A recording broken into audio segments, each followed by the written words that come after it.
Romanos, capítulo 5, versículo 19, nós vamos ler juntos esse versículo. Romanos 5, 19, e depois vamos ter uma palavra de oração. A palavra de Deus, ela diz assim: porque como pela desobediência de um só homem, muitos se tornaram pecadores, assim também, por meio da obediência de um só, muitos se tornarão justos. Vamos orar. Nosso Pai, obrigado mais uma vez por estarmos aqui nesta manhã tão agradável que o Senhor preparou para nós. Nós somos a Tua igreja, um povo adquirido, um povo comprado pelo sangue do Cordeiro. Te louvamos, ó Pai, porque Tu nos levou pela graça a crermos neste Evangelho tão maravilhoso, Pai, onde fomos libertados do pecado. Cristo veio ser a nossa vida e fixar morada em nosso interior. Como é bom ser habitado por Ti. Como é bom saber que o nosso Senhor Jesus Cristo, Ele é a ressurreição e a vida. Pai, nós Te louvamos também pela noite de descanso que nós tivemos. Pai, obrigado por esta manhã, pelo despertar. Que Teu Espírito cative e conquiste as nossas mentes e corações, para que nós não venhamos nos distrair da pessoa de Cristo, e que, como Ele foi revelado em nós, Ele viva em nós e seja formado em nós. Pai Santo, repreende toda a ação do inimigo que tenta se levantar contra o Teu conhecimento, para que o Senhor tenha livre acesso em nossas vidas, nos edificando, nos dando sabedoria, inteligência e entendimento para compreender o que Tu dizes na Tua palavra. Fala, Pai, com cada um de nós, nos edifica. Se porventura, ó Pai, alguém que ainda não descansou nessa verdade, pelo Teu Espírito, mediante a palavra, Tu tragas a revelação. É o que nós Te pedimos em nome de Teu Filho Jesus. Amém. Irmãos, hoje a gente vai voltar um pouquinho, falar sobre os nossos fundamentos. Claro que a maturidade espiritual, ela tem um avanço, é um progresso. O cristianismo, ele é um progresso, ele é um avanço, né? Nós nunca podemos caminhar com o nosso Senhor olhando para trás, né? A vida cristã não é um retrovisor, embora muitas pessoas que têm aí 30, 40 anos de evangélicos, mas ainda está dentro de um berço, como um bebê. Por quê? Porque ainda tem ciúmes, porque ainda tem partidarismo, porque querem ser um mais do que os outros. E no cristianismo, no reino de Deus, não existe entre os irmãos hierarquia. A começar pelo pastor. O pastor não está acima de ninguém, nós somos igreja, o nosso pastor é Cristo. Nós temos que tirar da nossa mente essa concepção de que há uma classe hierárquica no reino de Deus. Muito pelo contrário. O diabo quer que entre os irmãos haja hierarquia. Quando há hierarquia, vira tudo em anarquia, porque um quer ter uma opinião, o outro tem outra, outro pensa assim, e aí começam as divisões. Essa não é uma igreja proposta pelo nosso Pai Celestial. Nosso Pai Celestial sempre quis, sempre desejou ter uma família com muitos filhos, parecido com o seu Filho Jesus. Aqui nós vamos tratar hoje, eu sei que talvez algumas pessoas possivelmente não creem nessa mensagem, irão se recusar a crer, que estão mortas em delitos e pecados, irão também se recusar a crer que morreram com Cristo, ressuscitaram com Cristo e que estão assentados nos lugares celestiais em Cristo Jesus. Agora, irmãos, talvez seja um dos grandes impedimentos para o nosso avanço, é que tudo aquilo, por favor, me escute com bastante cuidado, estou falando aqui importantíssimo, e como que do coração do Pai, nós buscamos a direção do Pai, temos buscando a direção do Pai para a vida desta igreja, dos irmãos, que quero que vocês nunca se esqueçam disso, que tudo aquilo que nós colocamos no lugar de Cristo, aquilo que é paralelo a Cristo, sempre há de nos escravizar. Aquilo que ocupa o lugar de Cristo em nossas vidas, que é paralelamente com Cristo, isso vai nos escravizar. Ou Cristo é tudo para nós, ou então Ele não é nada. Então, no coração da nova criatura, nós não podemos ter um coração dividido com dois amores, Cristo e algo mais. Se Cristo é a nossa vida, nós precisamos, irmãos, conhecê-lo. Porque o inimigo das nossas almas, Satanás, ele deseja nos distrair, porque a distração, essa é a sua grande arma no meio do povo de Deus. Ele vai fazer de tudo para distraí-lo com uma série de coisas, né? Porque ele coloca algo ao lado de Cristo que possa parecer tão bom quanto a Cristo. Então ele sempre vai colocar uma série de sugestões, porque ele quer que de alguma maneira nós sejamos desobedientes, que nós tiramos o foco de Cristo, que nós nos distraímos de Cristo. Então sempre vai ter para você de fato decidir Cristo e alguma coisa que é tão bom quanto Cristo. Tudo isso ele vai colocar para distrair você do foco que é o nosso Senhor Jesus Cristo. No texto aqui no boletim, a palavra diz assim: como pela desobediência de um só homem, esse um só homem é Adão. Quando Adão desobedeceu, porque Deus disse para Adão que eles poderiam comer do fruto de todas as árvores que havia no jardim do Éden, mas tinha uma árvore cujo nome é a árvore do conhecimento do bem e do mal. No dia em que eles comessem desse fruto, certamente eles morreriam. E eles comeram e morreram espiritualmente. Então, como pela desobediência de um só homem, Adão, muitos se tornaram pecadores. Aqui, essa palavra muitos, dentro de um contexto, de um prisma de Deus, todos se tornaram pecadores. Romanos 3:23, a palavra fala que todos pecaram. Por que todos pecaram? Porque Adão pecou e contaminou toda a raça humana com seu pecado. Muitos se tornaram pecadores. Agora, interessante que o texto não para aqui, tem uma vírgula e continua dizendo: assim também, por meio da obediência de um só, Cristo. Não é você que vai ser o obediente, não sou eu, é Cristo habitando em nós. Ele é que tem a competência para ser um obediente. Por meio da obediência de Cristo, muitos se tornarão justos. Isso é maravilhoso. Isso faz toda a diferença. Amados, esse capítulo 5 de Romanos, ele é tão precioso. Ele mostra ali o lado positivo e o lado negativo. Como que a partir do versículo 18 de Romanos, a palavra de Deus começa a descrever que o nosso problema mais, irmãos, por aquilo que Cristo é e fez, não tem mais problema na nossa vida, a questão do pecado. Porque ele vai dizer alguns textos que onde abundou o pecado, superabundou a graça. O pecado foi abundante porque todos pecaram.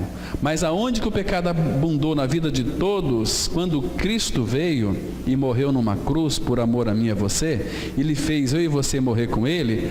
A graça, que é uma graça infinita, ela superabundou na vida de todos. Então não tem desculpa. A única razão pela qual o homem não vai, de fato, entrar na glória é porque ele não creu, ou ele não deseja crer. Porque o diabo já colocou na sua mente que existe algo que se parece com Cristo, que também é tão bom quanto ele é, mas não é. A palavra fala que a aparência deste mundo ela vai passar. Tudo aqui é passageiro, é uma questão de tempo, né? Mas o Senhor é aquele que de fato permanece para sempre. Então, por causa dessa desobediência de Adão aqui, qualquer ser humano que nasce neste mundo está debaixo da desobediência. Agora, preste atenção e observe o que Deus fez.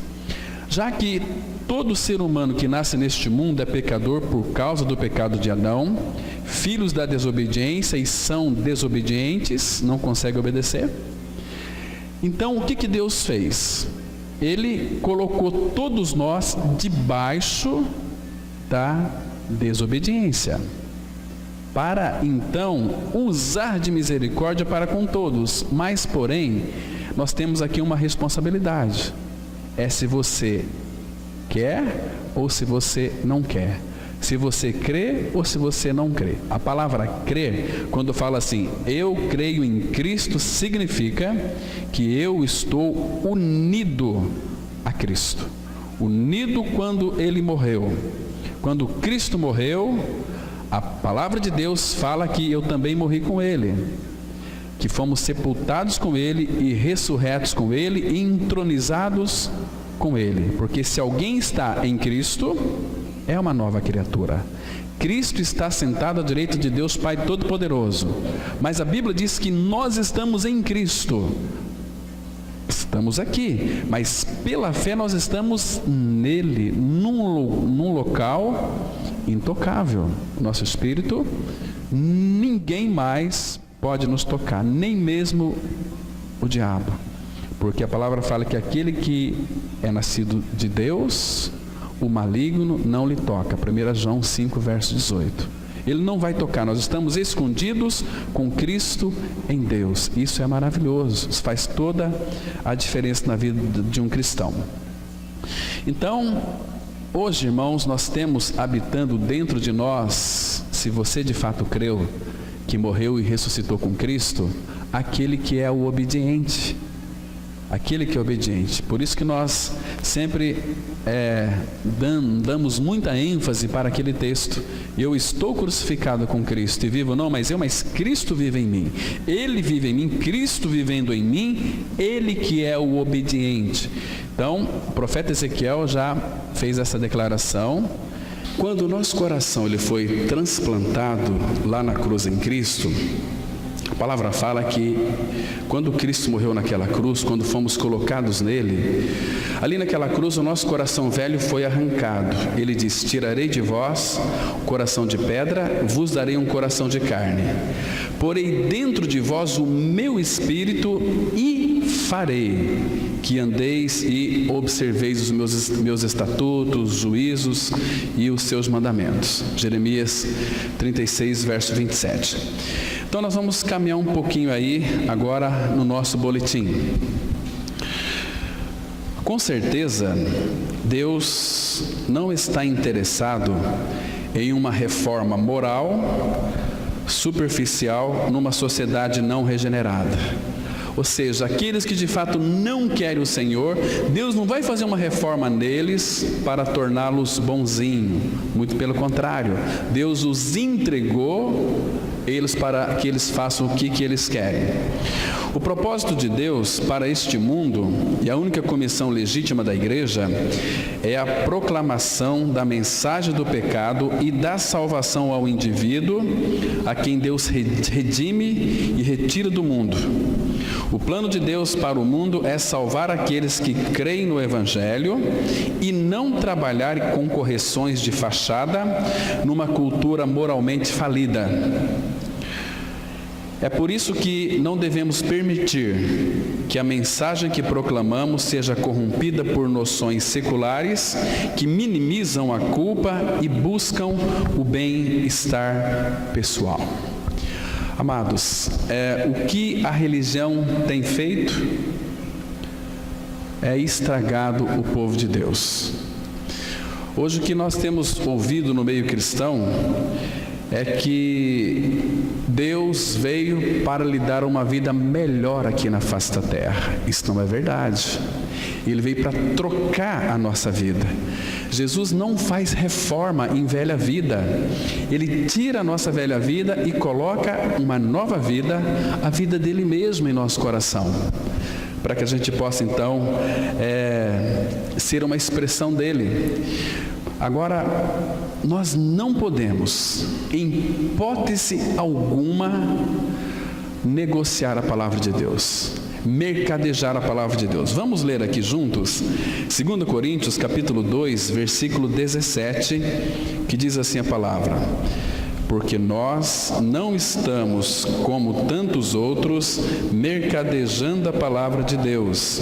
Antes, em Cristo é que falamos na presença de Deus com sinceridade e da parte do próprio Deus. Queridos, Paulo está tratando aqui, escrevendo para aquela igreja dos Coríntios, é uma mensagem muito atual para os nossos dias. Ele fala: porque nós não estamos como tantos outros, mercadejando a palavra de Deus. Então, nós sabemos aqui pela palavra que existem tantos outros que estão mercadejando a palavra. O que é mercadejar a palavra? É fazer negociata com a palavra de Deus. É você, de repente, anunciar o Evangelho, se é que anuncia o Evangelho. É você falar de Deus, é Deus, mas por detrás existem os interesses financeiros, enriquecimentos. O que importa é ter uma igreja bastante grande, cheia de pessoas, que todos contribuem, e dízimos e ofertas, e o caixa do templo fica cheio de dinheiro. Esse não é o propósito. Não é o propósito. Isso é mercadejar a palavra de Deus, é vender a palavra de Deus barata.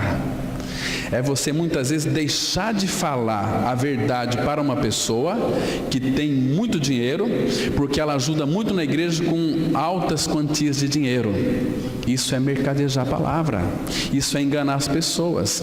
Agora, nós temos que, independentemente se entra aqui pessoas pobres ou ricas, nós temos que pregar a verdade para elas, porque o interesse maior aqui, queridos, é a salvação da alma dessa pessoa. Porque tanto o rico quanto o pobre são desobedientes por natureza, e eles precisam ser regenerados, precisam de ter o seu coração trocado, né? Então nós não podemos adulterar a palavra de Deus. A Bíblia diz assim, assim tem que ser pregado. Porque se nós começarmos a adular as pessoas, nós vamos encher esse templo de evangélicos vazio do Evangelho. Pessoas que estão aí vivendo uma paranoia, pessoas hoje que estão aí de fato não descansando na verdade da palavra de Deus. São pessoas que não conseguem ter uma paz genuína. Por quê? Porque ainda não descansaram na suficiência de Cristo. Sempre falta alguma coisa no coração dessas pessoas. Elas sabem que a morte assolam as suas vidas e logo, logo elas estarão descendo para a sepultura. Mas são evangélicas, mas são crentes, mas que nunca experimentaram, de fato, a sua morte com Cristo. Nunca tiveram a sua iniquidade removida. Estão vivendo uma vida do jeito que eles querem, faz aquilo que eles se agradam a eles mesmos. O reino de Deus está sempre em lugar, mas nós frequentamos a igreja, estamos ali orando, lendo a Bíblia, cantando louvor, até pregando ótimas mensagens, mas sem a realidade espiritual, porque hoje em dia, meus irmãos, a palavra, ela é negociada. Onde é que está escrito que você precisa de sacrificar para obter uma bênção de Deus? Isso aqui é um engano diabólico. Onde é que está escrito que você precisa de trazer inúmeras quantias de dinheiro para a igreja para que você seja abençoado? Isso é mercadejar a palavra de Deus. Eu já vi, irmãos, pregadores que é de dar nojo, fazendo negociata. Olha, eu tenho aqui, Deus está me mostrando que se você fizer isso, fazer aquilo, Deus vai te abençoar. É uma mentira, porque uma vez, quando Cristo é a nossa vida, nós somos abençoados com toda sorte de bênçãos espirituais nas regiões celestiais em Cristo Jesus, né? Agora, por que eles negociam a palavra? Primeiro ponto é ganância. Segundo lugar, é com bajulação. Eu conheço, irmãos, que muitas pessoas que sabem que determinado fulano vive uma vida de promiscuidade, e o homem Talvez a liderança ali não confronta o pecado daquele ser humano, porque se confrontar, ele vai sair da igreja. Nós temos que mostrar a verdade, nós temos que ensinar para esse povo a verdade, porque se não conhecerem a verdade, eles vão perecer. Abra sua Bíblia em 1 Tessalonicenses, capítulo 4. 1 Tessalonicenses, capítulo 4. Temos aqui uma declaração da palavra de Deus interessante, que tem que ser proclamada. 1 Tessalonicenses, capítulo 4, a partir do versículo 3, de 3 a 6.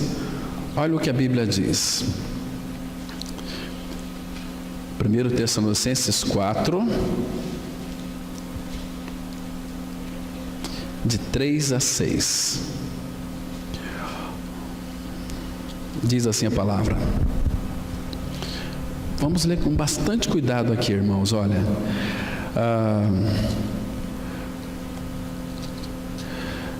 o texto aqui na realidade não é esse texto, é um outro aqui, segundo Tessalonicenses, perdão, eu citei errado para vocês. Daqueles que de fato têm uma dificuldade muito grande, porque, irmãos, não é só conhecer a palavra, precisa de fato obedecer este evangelho, viver este evangelho. 2 Tessalonicenses 1, versículo 8 e 9. Olha o que diz a palavra. A palavra de Deus, ela diz assim: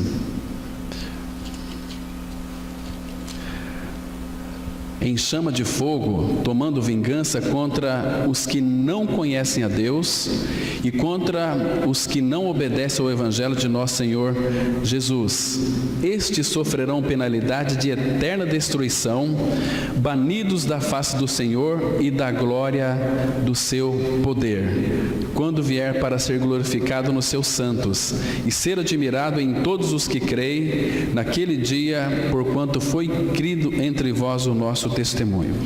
Queridos, às vezes nós temos uma tendência assim: puxa vida, uma vez que eu criei na minha morte e ressurreição com Cristo, agora nós somos pessoas especiais, então aquelas outras pessoas que de fato não estão pregando essa verdade vão todos perecer. Não tenha dúvida disso. Mas também aqui há uma advertência muito grande para o povo de Deus. Ele diz aqui: em chama de fogo, tomando vingança contra os que não conhecem a Deus e contra os que não obedecem ao Evangelho de nosso Senhor Jesus Cristo. O perigo aqui é você conhecer este Evangelho e não obedecê-lo. Qual será o resultado? Vai sofrer penalidade de eterna destruição. Eterna destruição. Porque essa também é uma forma da pessoa mercadejar a palavra. Eu sou nova criatura, eu estou na graça, então eu faço o que eu quero. Não é assim que diz. Tem algumas advertências que são bastante contundentes para a nossa vida. Outro detalhe importante, irmãos, que tem tirado muitas pessoas do foco de Cristo, é com relação àquilo que nós colocamos na palavra. É a mesma coisa assim. Por exemplo, eu posso dizer para vocês aqui: olha, Deus está me mostrando isso e aquilo de determinado irmão aqui, se fizer isso serão muito prósperos. Isso é mercadejar a palavra, porque eu estou chamando a atenção, os interesses para mim mesmo. Agora, também eu posso aqui falar de muitas maneiras para tirar você do foco de Cristo. E uma das coisas, irmãos, que o diabo sempre coloca é os paralelos, para que a gente então possa verificar que isto aqui é tão bom quanto o nosso Senhor. Vamos abrir aqui as nossas Bíblias em Jeremias capítulo 23. Jeremias 23. Porque o inimigo, ele vai fazer de tudo para tirar o foco de Cristo. Jeremias 23, versículo 27. 23, verso 27 em diante. Olha o que relatam as Escrituras. A palavra fala assim. Eu vou ler aqui o contexto. Vou ler a partir do verso 25 também, para a gente chegar no versículo 27, ter todo o contexto, que diz assim, 23, 25. Tenho ouvido o que dizem aqueles profetas, proclamando mentiras em meu nome, dizendo, sonhei, sonhei. Até quando sucederá isso no coração dos profetas, que proclamam mentiras, que proclamam só o engano do próprio coração? Agora, olha o versículo 27. Por que as pessoas sonham e depois lançam esses sonhos e falam que foi o Senhor que disse? Para uma finalidade. Os quais cuidam em fazer que o meu povo se esqueça do meu nome, pelos seus sonhos que cada um conta ao seu companheiro, assim como seus pais se esqueceram do meu nome por causa de Baal. Vocês estão vendo aqui?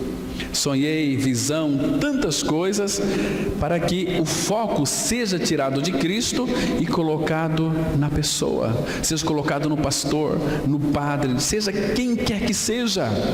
Tem muita gente aí sonhando, e Deus que falou comigo pelo sonho. Mentira, porque a palavra fala que é para fazer com que o meu povo se esqueça do meu nome, pelos seus sonhos.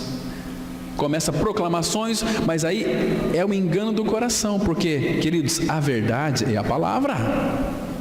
Os nossos sonhos, ainda que sejam verdadeiros, mas são apenas sonhos, nada mais do que isso. Sonho, como diz aqui no verso 28, ele fala assim, olha, o profeta que tem sonho, conte-o como apenas sonho, mas aquele em que está a minha palavra, fale a minha palavra com verdade. Que tem a palha com o trigo, diz o Senhor.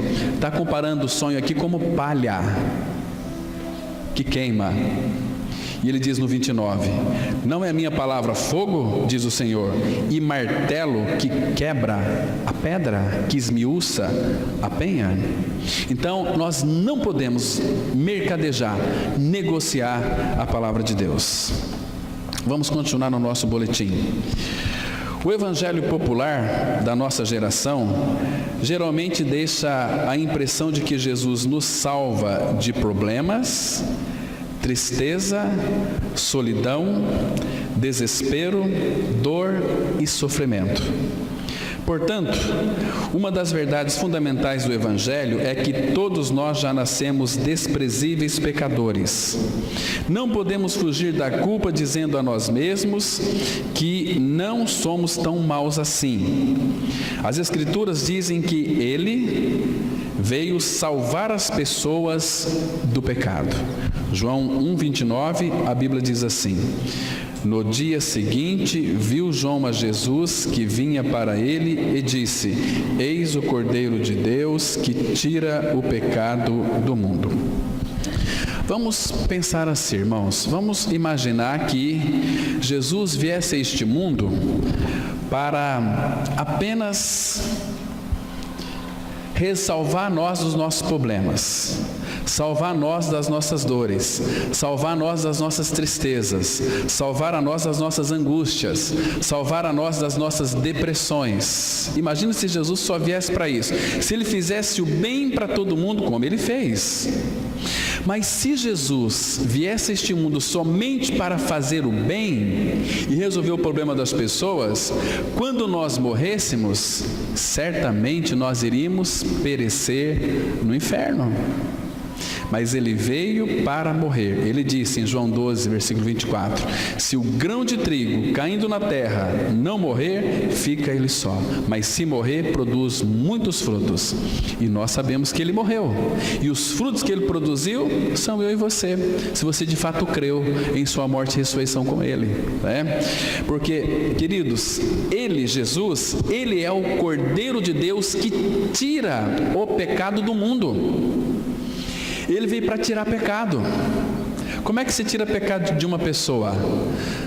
dando um banho de religião nela. Você tem que fazer isso, tem que fazer aquilo, você tem que orar, você tem que ler, você tem que jejuar. Será que isso traz salvação para as pessoas? Você tem que ir mais na igreja? Isso não salva ninguém. O que salva o pecador do seu pecado é Cristo. É você crer que Jesus Cristo veio para tirar o pecado. E como é que Ele tirou o pecado? Como é que se tira pecado? Para tirar o pecado de nós, o pecado ele está colocado em nosso coração. Então Jesus ele fez um transplante de coração. Se tirar o seu coração, literalmente você morre.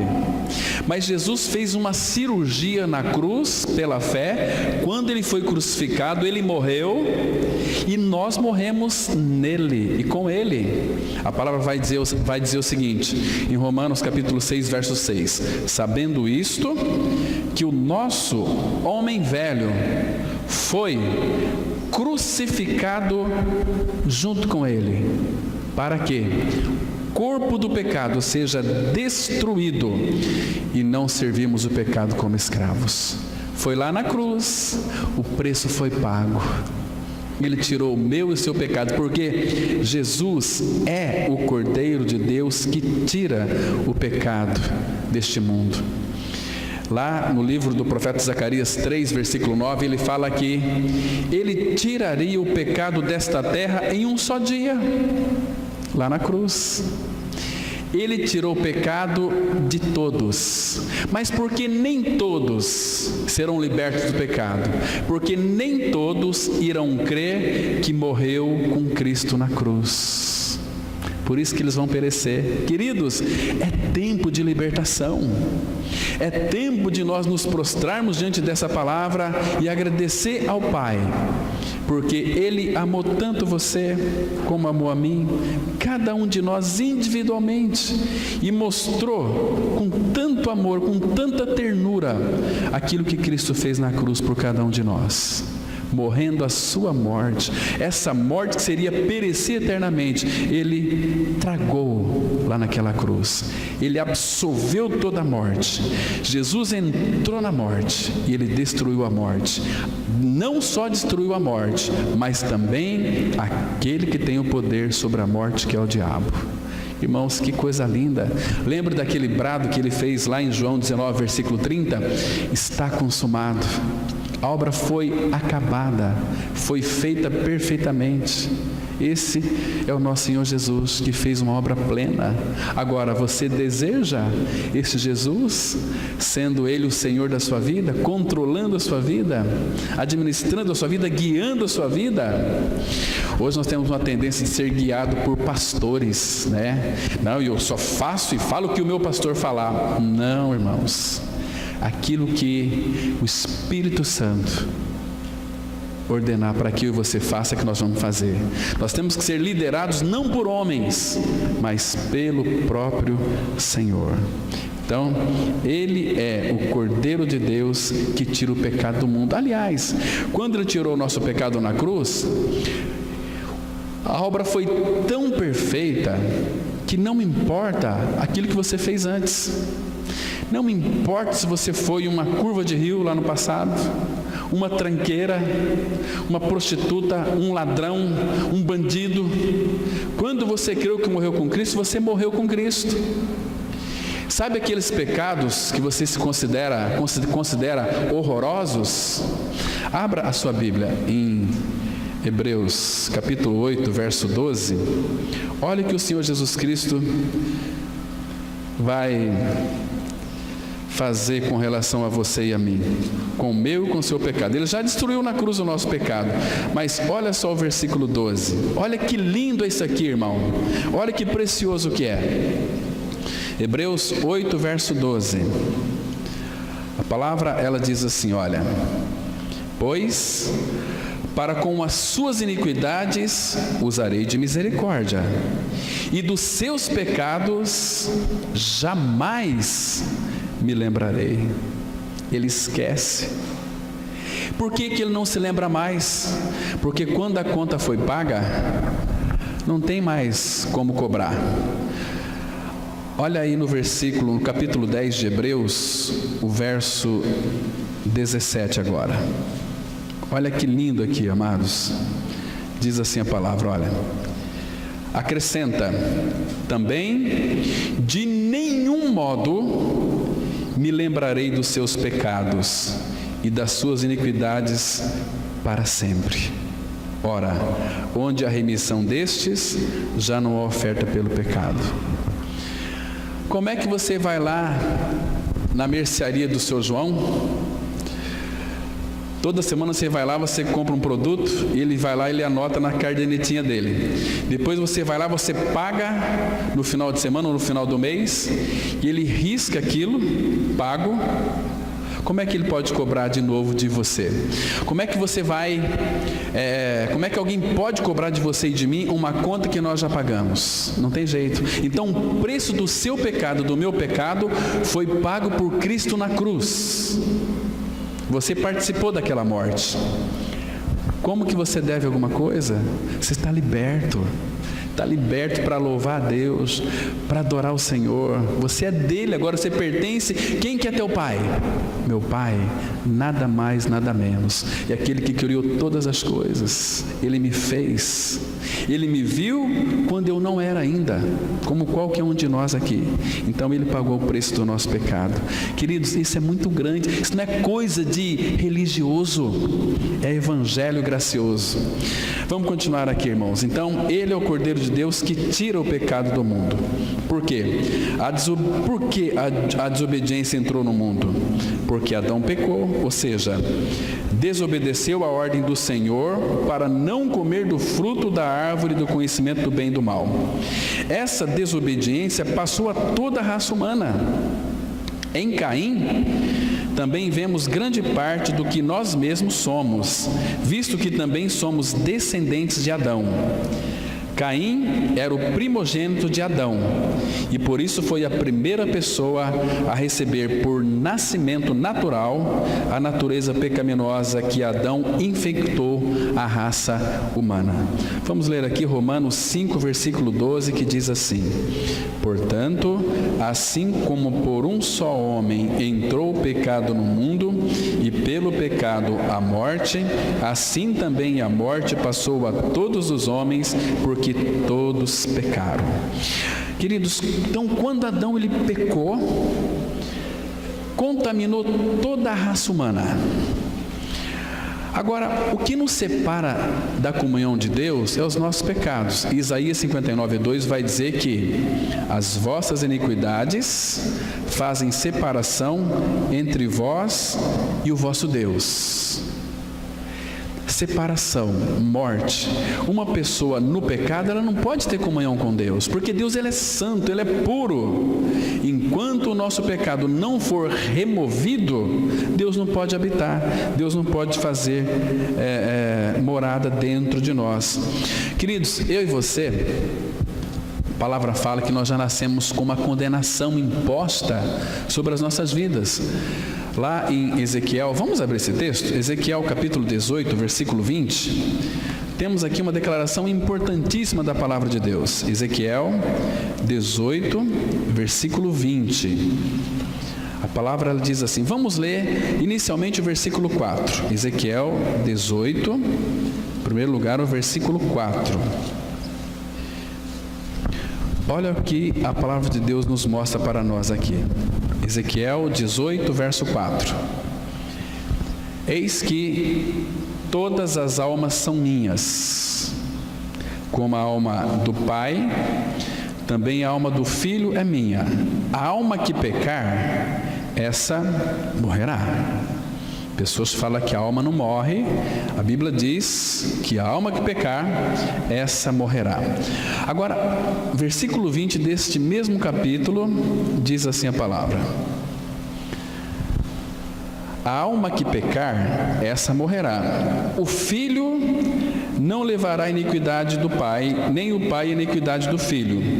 A justiça do justo ficará sobre ele, e a perversidade do perverso cairá sobre este.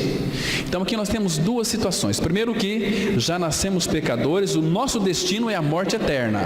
Mas Deus em Cristo nos amou, deu seu Filho para morrer numa cruz por você. Agora, por que Deus não salva a todos?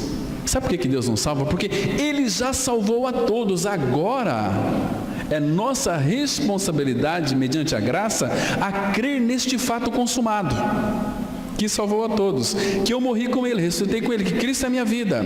Porque nunca é da vontade do Pai que nenhum de nós venha perecer. Ele disse isso aqui, olha o versículo 23, que interessante. Ele diz assim, olha, aí desse mesmo capítulo, aqui é Deus fazendo uma pergunta: acaso tenho eu prazer na morte do perverso? Diz o Senhor Deus: não desejo eu antes que ele se converta dos seus caminhos e viva? Não desejo eu? Porque Deus deseja que todos sejam salvos e cheguem ao pleno conhecimento da verdade. É conhecer Cristo, não é conhecer uma religião. A religião manda você para o inferno. É Cristo. Cristo que é o nosso Salvador. É Cristo quem morreu numa cruz. É Cristo que ressuscitou. Só que nós participamos da sua morte e da sua ressurreição. Por isso que, assim como por um só homem, Adão, entrou o pecado no mundo, o que aconteceu mais? A morte também entrou por causa do pecado, e esse vírus da morte contaminou toda a humanidade, porque todos pecaram. Você nasce para morrer, não para viver. Agora, para que você não morra eternamente, é necessário que você então possa crer em Cristo e a obra consumada do Calvário. Vamos continuar aqui, irmãos. Esse versículo deixa claro que quando Adão comeu da árvore que estava no meio do jardim, ele se tornou pecador, e também nos tornou pecadores a todos nós. Tornamo-nos pecadores porque a raça humana é uma unidade, e Adão é o pai dessa raça. É por isso que nascemos pecadores, por causa de Adão, ou seja, da sua desobediência. Todo homem, toda mulher que nasce neste mundo não são filhos de Deus, são filhos de Adão, ou seja, filhos da desobediência. Vamos ler Efésios capítulo 5, verso 6, que diz assim: ninguém vos engane com palavras vãs, porque por essas coisas vem a ira de Deus sobre os filhos da desobediência. Então, os filhos da desobediência é o filho de Adão. Todo aquele que não nasceu de novo é filho de Adão. Pode ser pastor, pode ser padre, pode ser papa, pode ser membro de igreja, pode ser isso, pode ser aquilo. Se não nascer de novo, vai perecer, vai perecer. Mas eu não creio que seja assim. Você tem liberdade para crer do jeito que você quiser, mas quando você estiver lá no inferno, aí vai ser muito tarde para você se arrepender. É aqui agora. Então Deus nos dá essa oportunidade para nós crermos que fomos atraídos no corpo de Cristo, porque está escrito, porque fomos crucificados com Cristo, morremos com Cristo, fomos sepultados com Cristo e ressuscitamos juntamente com Cristo, e nós estamos nos lugares celestiais nele. O que eu tenho que fazer para ser salvo? Crer que você morreu com Ele, que Cristo é a sua vida. Mas aí é muito fácil. É pela graça, não é pelo nosso desempenho. Porque, amados, se não nascer de novo, continua sendo filho de Adão, filhos da desobediência. Os filhos da desobediência podem pregar a palavra. Os filhos da desobediência, eles prometem liberdade, mas eles mesmos não são libertos. Olha o que a Bíblia diz em 2 Pedro, capítulo 2. Abra sua Bíblia, 2 Pedro, capítulo 2. Temos aqui uma declaração fundamental. 2 Pedro, capítulo 2. Vamos ler a partir do versículo 17. 2 Pedro 2, a partir do verso 17. Nós estamos lendo as Escrituras Sagradas. E a Bíblia diz assim. Pedro fala assim, olha: esses tais são como fonte sem água, como névoas impelidas por temporal, para eles está reservada a negridão das trevas. Porquanto, proferindo palavras jactanciosas de vaidade, engodam com paixões carnais, por suas libertinagens, aqueles que estavam prestes a fugir dos que andam no erro, prometendo-lhes liberdade, quando eles mesmos são escravos da corrupção, pois aquele que é vencido fica escravo do vencedor. Então aqui a Bíblia está dizendo que possivelmente uma pessoa sem ser regenerada, nascida de novo, ela pode pregar a Bíblia, ela pode aí engodar com suas paixões carnais aqueles que estavam prestes a conhecer a verdade, sair do erro, mas eles ameaçam. Aqui mesmo, irmãos, tem muitas pessoas que às vezes vêm procurar, são de outras comunidades. Não que o interesse nosso é que tragam eles para cá, não é isso. Só que vem falar assim, pastor Cláudio, eu ouvi aí uma mensagem, mas eu até queria frequentar lá a comunidade de vocês, mas eu não posso. Por quê? Porque se eu sair de lá, eu vou ser amaldiçoado, eu e minha família, pelo pastor. E aqui a palavra está tão clara, né? Então, eles fazem com que aqueles que estavam prestes a fugir dos que andam no erro, então eles prometem liberdade para eles, quando eles mesmos são escravos da corrupção. Entende? Nunca nasceu de novo, mas deixam as pessoas escravizadas debaixo das suas garras. Isso é terrível, irmãos. É uma perda muito grande para o cristianismo. Então é necessário que a gente conheça a verdade e assumamos um compromisso real. Eu quero o meu Senhor. Eu quero conhecer o Senhor cada dia mais. Vamos continuar aqui. À luz desse texto, das Escrituras, consciente ou inconscientemente, pensamos que sabemos o que é melhor para nós mesmos, para os outros e para o reino de Deus. Que tolos somos nós quando pensamos dessa maneira. Temos a atitude de quem sabe tudo. A demonstração mais egoísta e repulsiva da nossa atitude de quem sabe tudo é quando julgamos as decisões do nosso sábio e amoroso Deus.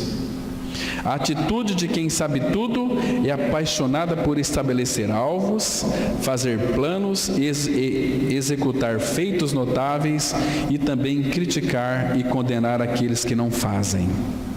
A obra maior do homem e da mulher que morreu e ressuscitou com Cristo é crer em Cristo a cada dia e ficar crendo. Está escrito em João 6, 28 e 29. Dirigiram-se, pois, a ele, perguntando: que faremos para realizar as obras de Deus? Respondeu-lhe Jesus: a obra de Deus é esta, que creiais naquele que por ele foi enviado. Então, o ser humano sem a vida de Cristo, ele tem uma tendência absurda de querer fazer coisas. Temos que fazer obra, fazer. Isso aí, os nossos queridos amigos espíritas, eles fazem muito bem, né, com o intuito de receber algo de Deus, ou uma evolução maior de tudo aquilo que eles eram. Nunca vai chegar a lugar nenhum. Então, no meio evangélico existem muitas pessoas que ainda não descansaram na suficiência de Cristo, que tem que fazer. Temos que fazer a obra de Deus. A Bíblia diz aqui que a obra de Deus é você crer naquele que por ele foi enviado. Quando Adão pecou, a primeira coisa que eles fizeram foram um aventais de folhas. Eles costuraram um avental de folhas e fizeram cintas para si, para encobrir a sua nudez. Mas Deus não aceitou aquilo, como também não aceitou a oferta de Caim, que era do seu esforço, aquela oferta que ele teve que suar e apresentar para Deus. Deus disse: não, vai lá, mata uma ovelha, oferece para mim, que eu vou te aceitar, vou te receber. Mas ele não quis, ficou irado, ficou nervoso. E todo religioso é nervoso, é irado. Vai falar para ele da mensagem da cruz, vai falar para ele que ele morreu com Cristo, que ressuscitou com Cristo. Ontem o irmão Leandro lá na Estácio estava compartilhando uma experiência com um amigo dele que é evangélico, que é presbítero, E aí o Leandro falou: meu amigo, eu admiro aquilo que você faz, sua obra, mas você tem que crer no Senhor. Você tem que crer que você morreu com Cristo. Ô meu amigo, você está louco? Morrer com Cristo? Que história é essa? Eu creio que Jesus morreu na cruz para me salvar dos meus pecados. Agora eu morri com Cristo? Isso é loucura da sua cabeça? Leandro disse: olha, é loucura da palavra. Deus nos salva pela sua loucura. Ele morreu, mas como que uma pessoa vai crer que também morreu com Cristo? Aí o Leandro começou a mostrar os versículos para ele. Não quero saber. E Jesus morreu na cruz no meu lugar, isso é o que importa.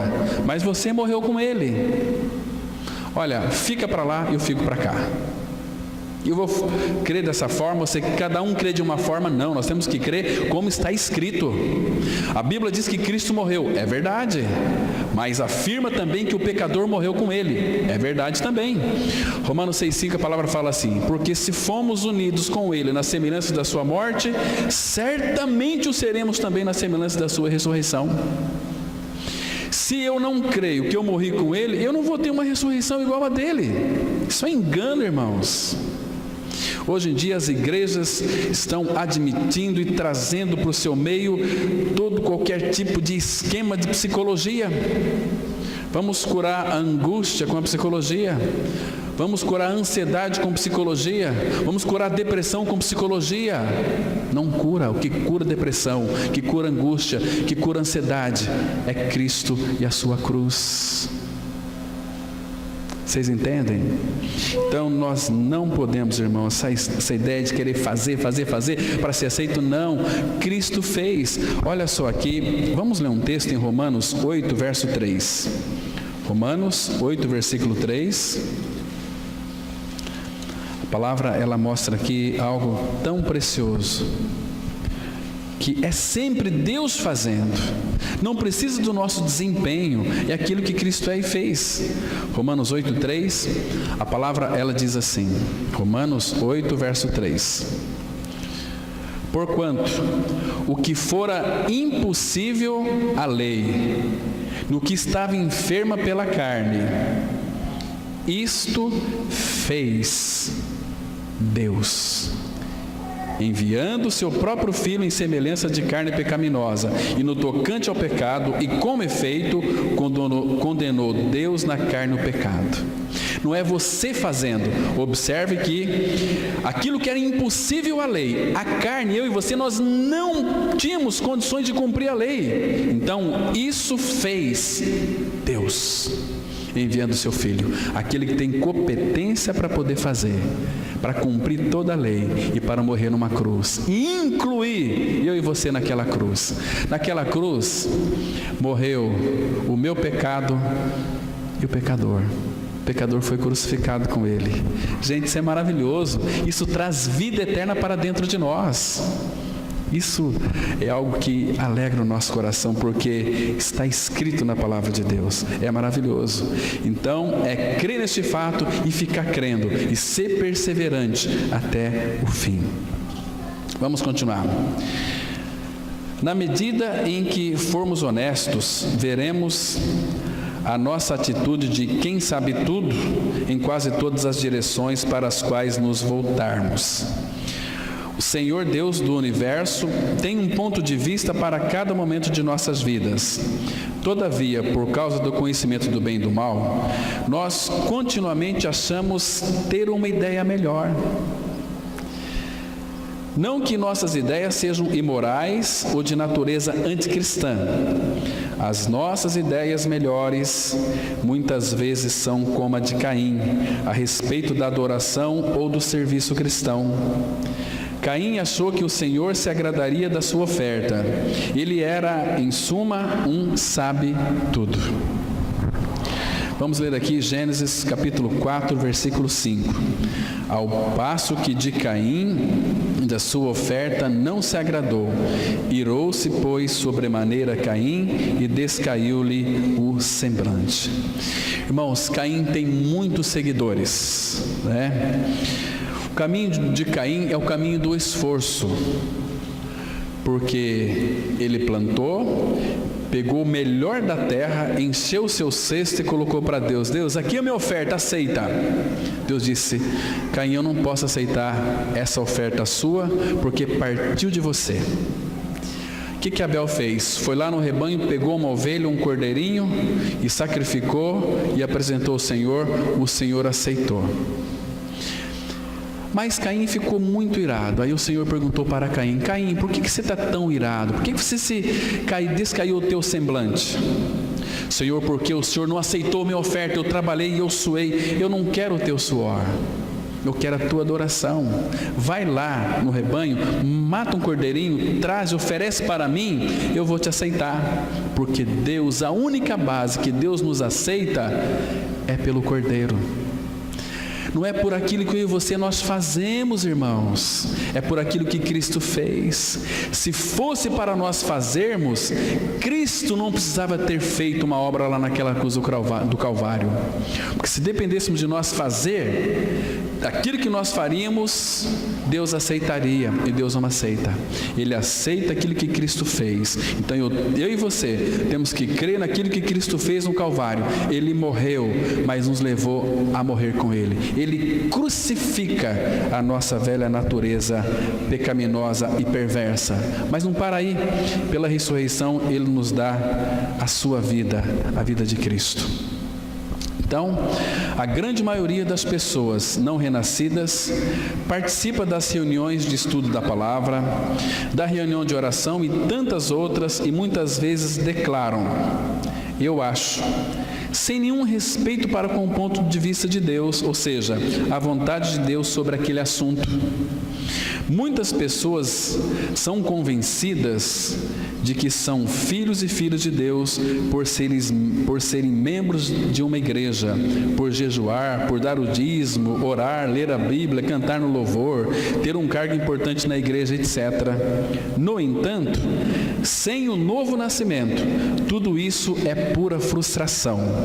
O farisaísmo de todas as épocas insiste nessas observâncias religiosas de obras mortas.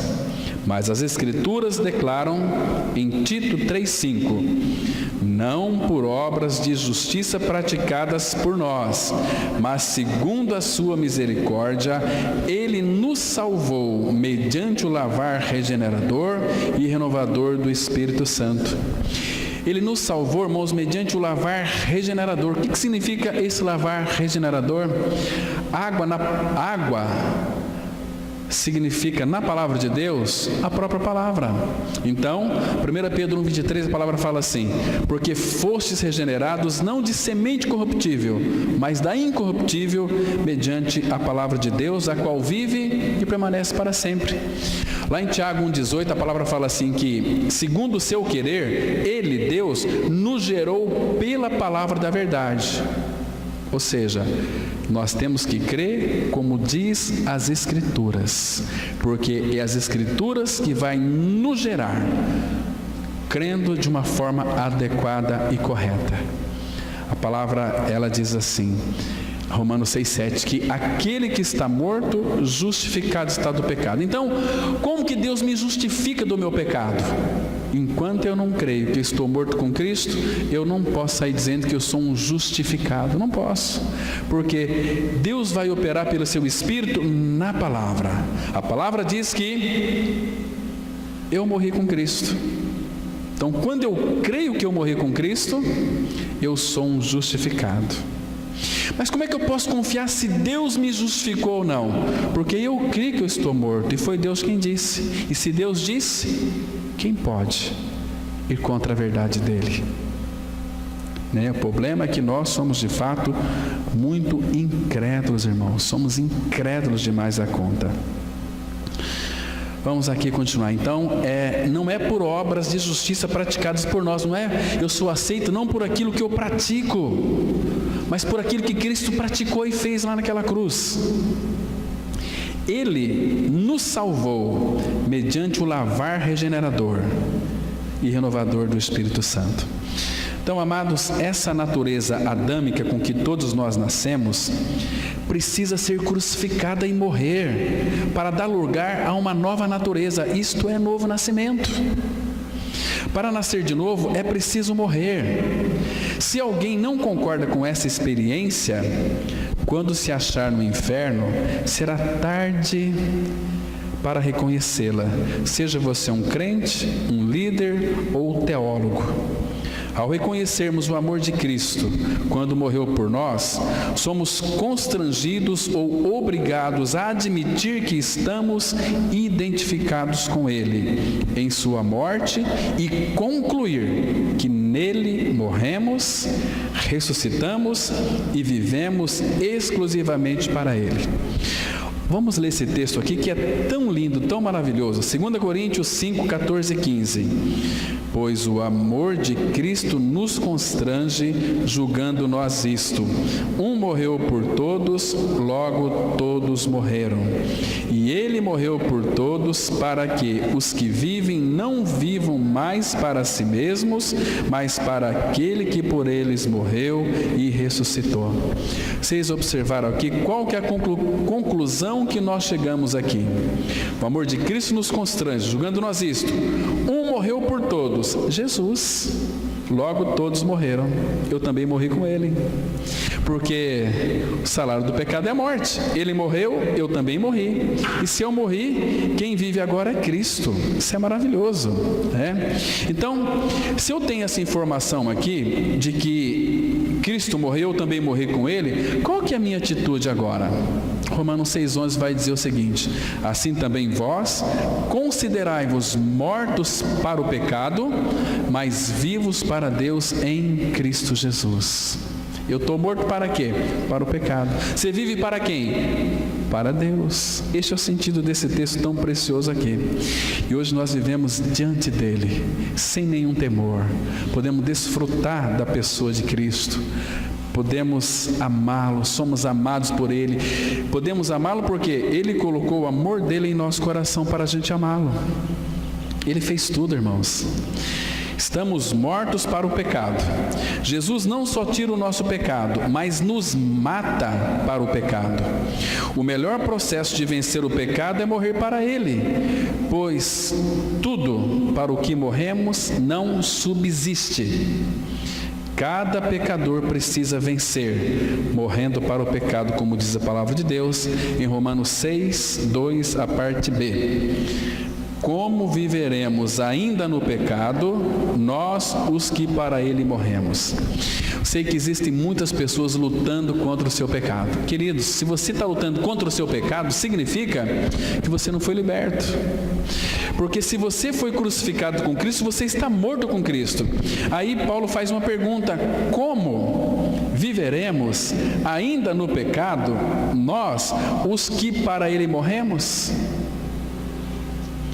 Deus não ressuscita pecado. Deus ressuscitou o seu Filho e nos ressuscitou juntamente com Ele, e nos fez assentar nos lugares celestiais em Cristo Jesus. Então, para concluir, se alguém deseja a vitória sobre os seus pecados, receba a bênção de sua morte com Cristo e, consequentemente, viverá para a justiça. Vamos ler o último texto, Colossenses 3:3. A palavra de Deus diz assim: porque morrestes e a vossa vida está oculta juntamente com Cristo em Deus. Irmãos, vocês viram aqui que precioso é isso? Porque morrestes. Onde é que você morreu? Com Cristo na cruz. Onde é que está a sua vida agora? Escondida, oculta com Deus em Cristo Jesus. Amém? Vamos ter uma palavra de oração. Nosso Pai, continue falando conosco pela sua palavra, Pai. Continue abrindo o nosso entendimento, abrindo o nosso coração para essa verdade tão profunda, que ali no corpo de Cristo nós fomos inseridos, crucificados e mortos com Ele, ressuscitamos com Ele, e Ele é nossa vida. Continue, Pai, revelando mais e mais de Cristo. Abençoa cada irmão, cada irmã que está aqui nesta manhã. Abençoa seus lares, seus familiares, e coloca sede em seus corações. E cremos, Pai, que a Tua palavra não volta para Ti vazia, mas ela faz aquilo que lhe apraz e prospera para a qual foi designada. Em nome de Jesus nós oramos.